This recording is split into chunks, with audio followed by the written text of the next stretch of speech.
Hello students, welcome to my YouTube channel. बच्चे exercise 2.4 question number 16. What are the possible expressions for the dimensions of the cuboids whose volumes are given? अब यहाँ पर cuboids का volume दिए हुए हैं, तो हमें इसके डायमेंशन निकालने हैं। अब वॉल्यूम का क्यूबाइड का वॉल्यूम क्या होता है? L into B into H, यानी हमें L B H तीनों निकालने हैं। तो देखिए क्या करेंगे इसके, यहाँ पे हमें first bar volume of cuboids, ये पहले पार्ट में कितना दिया हुआ है? 3x² minus 12x, first part में ये दिया है। अब इसमें क्या करें, इसका वॉल्यूम ऑफ क्यूबॉइड क्या होता है वो हम इसको नीचे लिखेंगे। तो क्या हो जाएगा, वॉल्यूम ऑफ क्यूबॉइड क्या होता है? L into B into H. तो हमें ये फाइंड करना है। तो अब इसमें क्या है, इसको हम फैक्टर कर लेंगे, इसमें हम फैक्टर कर लेंगे। देखिए इसमें क्या आ रहा है, कुछ कॉमन आ रहा है दोनों में, 3 से दोनों में डिवाइड हो जाएगा, 3 कॉमन आ गया। वेरिएबल में x² है, यहाँ x है, तो जो हमारा x है वो आ गया कॉमन। ठीक, फिर क्या बचा यहाँ से, अब डिवाइड करेंगे, 3 1 जा 3 और x² है तो x बाहर आ गया तो x रह गया, माइनस 3 से डिवाइड करेंगे, 3 4 जा 12, x बाहर आ चुका है। तो ये हमारे पास इसके फैक्टर आ गए। तो अब इसके यानी हमें L into B into H चाहिए। तो इसके पॉसिबल एक्सप्रेशंस क्या होंगे, डायमेंशंस 3 इंटू एक्स माइनस 4। इस प्रकार से हमारे पास इसके, यानी हम इसको ऐसे लिख सकते हैं, पॉसिबल से पूछे ना, पॉसिबल एक्सप्रेशन डायमेंशन,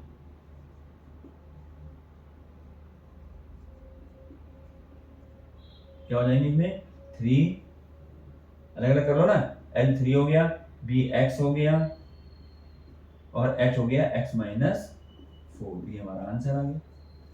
ये जो हमारे हमने फैक्टर करे हैं इसके 3 पार्ट हो गए, 3 इंटू एक्स माइनस 4। तो इसमें लेंथ हो गया 3, ब्रेथ हो गया। ये पॉसिबल है, मान लो मैं x को पहले लिख देता हूँ तो लेंथ हो जाएगा, यानी लेंथ ब्रेथ हाइट जो है ये 3 आ गई हमारी, इस प्रकार जो इसने हमारे से पूछा था। ठीक है, अब इसके बाद यहीं पर इसका सेकंड पार्ट कर लेते हैं। सेकंड पार्ट में हम फिर वही लिखेंगे, वॉल्यूम ऑफ क्यूबाइड। पहले वो लिखते हैं जो हमें गिवन है, फार्मूला इसकी, फार्मूला के नीचे लिखा जाएगा, जैसे यहाँ भी लिखा हुआ, नीचे लिखो फार्मूला, पहले जो वैल्यू वॉल्यूम दे रखा है वो लिख लो, 12ky² plus 8ky minus 20k। अब यहाँ पे सेकंड पार्ट कर लेंगे, वॉल्यूम ऑफ क्यूबाइड क्या होता है, L into B into H. ये हो गया हमारा वॉल्यूम इज इक्वल टू, अब इसमें देखो, इसमें हमारे पास क्या आ रहा है, इसमें कॉमन देख लो, पहले सबसे पहले कॉमन देखो, k तो है ही सब में, k तो आ गया। अब जो नंबर्स हैं इनमें भी कुछ कॉमन आ रहा है क्या, इनमें भी नंबर में कुछ कॉमन है, तो क्या कॉमन है, 4 से देखें हर एक नंबर डिवाइड हो जा रहा है। देखो अब जैसे यहाँ पर हम कह रहे हैं, यहाँ पर जो है 2 से भी डिवाइड हो रहे हैं, लेकिन कॉमन जो लिया था वो हाईएस्ट कॉमन फैक्टर लिया था, जो हाईएस्ट नंबर होगा। तो यहाँ पर एक तो हमारा में 4 कॉमन आ गया और उसके साथ साथ k भी कॉमन आ रहा है। ये बात समझ आई, कॉमन।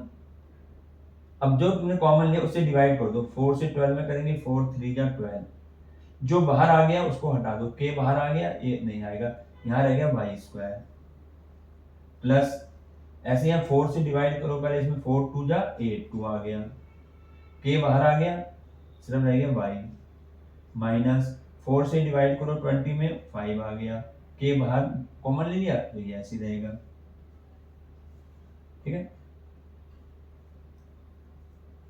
अब देखिए इसके बाद इसके जो है फैक्टर क्या, इसमें हमारे पास ये फैक्टर हो सकते हैं, इसके जो है यहाँ पर हमारे पास ये हमारा बन गया है क्वाड्रेटिक इक्वेशन जो है। तो क्या यहाँ पर हमारे पास इसके फैक्टर बन सकते हैं, ये देखेंगे पहले हम। ठीक, क्योंकि हमें इसके फैक्टर करने, ये 4k आ गया। अब यहाँ पर हमें ऐसा नंबर लेना है, मल्टीप्लाई करके क्या है 15, 5 3 जा 15, और उसको माइनस करने पर हमारे 2 आ जाए, है ना, ऐसे तो करते हैं। तो यहाँ सिंपल सी बात है, हमें मिल गया 5 और 3, 5 3 जा 15 होता है ना, 5 3 मिल गया। अब 2 कब आएगा, जब इनको माइनस करेंगे। तो माइनस करने के लिए एक प्लस का साइन होगा, एक माइनस का। हमें चाहिए मिडिल टर्म में प्लस का साइन, तो प्लस का बड़ा और माइनस का छोटा। ये मिडिल टर्म स्प्लिट करना है यहाँ पर। जब एक क्वालिटी आ जाता है तो इसको हम फैक्टर कैसे करते हैं, मिडिल टर्म स्प्लिट से। तो मिडिल टर्म का मतलब यहाँ 3 है, यहाँ 5 है, दोनों की मल्टीप्लाई कर दो, 5 3 जा 15 हो गया। अब ऐसे दो नंबर लो जिनको मल्टीप्लाई करने पर 15 तो आएगा ही, लेकिन ऐड करने पर या सब्ट्रैक्ट करने पर मिडिल टर्म 2 आ जाए, तो 5 और 3 हो गया। चाहे अलग से 15 करके जैसे पहले करें ना वैसे निकाल के देख लो, लेकिन जो छोटे से होते हैं वो एक बार में हो जाता है। तो ये हमारे पास आ गया 5 और 3। तो मैं अब यहाँ क्या लिखूंगा, 3y² जैसे रहेगा, इसकी जगह मिडिल टर्म की जगह ये दोनों लिख दूंगा, प्लस के 5y और माइनस के 3y -5, ऐसे ये लिख दिया। तो ये आ गया 4k। अब इसके हम पेयर बना लेंगे, तो 3y² प्लस के 5y एक पेयर बन गया, और यहाँ से माइनस बाहर आ गया, देखो फिर माइनस आ गया ना, तो अंदर क्या हो जाएगा, साइन बदल जाएगा, 3y + 5 आ गया। अभी 4k ऐसे रहेगा। अब कॉमन देखो, इन दोनों में क्या कॉमन है, नंबर तो कॉमन है, 3 या 5 है, ऐसे कोई नंबर नहीं जिससे दोनों में डिवाइड हो जाए। तो वेरिएबल कॉमन आएगा y, जो पावर कम होती है वो कॉमन आ गया। तो क्या बचा यहाँ से बचा 3y और प्लस यहाँ से बचा 5 माइनस, इनमें कॉमन क्या है, 3 और 5 में कुछ भी कॉमन नहीं है, जहाँ कुछ भी कॉमन नहीं तो 1 होगा, तो यहाँ 1 कॉमन आ गया, क्योंकि वेरिएबल कॉमन नहीं, इसमें नहीं है कॉमन वेरिएबल। तो क्या अंदर क्या बचेगा, यही बच जाएगा 3y + 5। ठीक है, इसके बाद यहाँ कर लेते हैं, इसमें ये पूरा यहाँ पे आया, ये हमारे पास।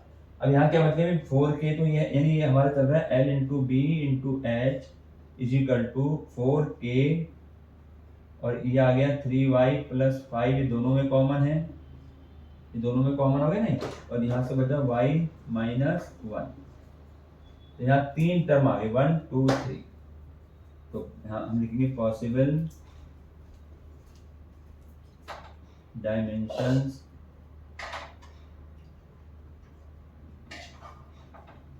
क्या हो जाएंगे, एक तो 4k हो गया, एक 3y + 5 हो गया, और एक y - 1। तो ये हमारा आंसर हो गया। तो ये क्वेश्चन नंबर 16 एक्सरसाइज 2.4 का ये था, और ये हमारी हो गई एक्सरसाइज कंप्लीट, यानी चैप्टर कैसे ही पूरी होगी, और ये चैप्टर भी हमारा कंप्लीट हो गया, चैप्टर नंबर 2। तो उम्मीद है आप लोगों की समझ में आ गया होगा। तो बच्चे समझ में आ गया तो उसको लाइक करें, शेयर करें और सब्सक्राइब जरूर करें। Thank you.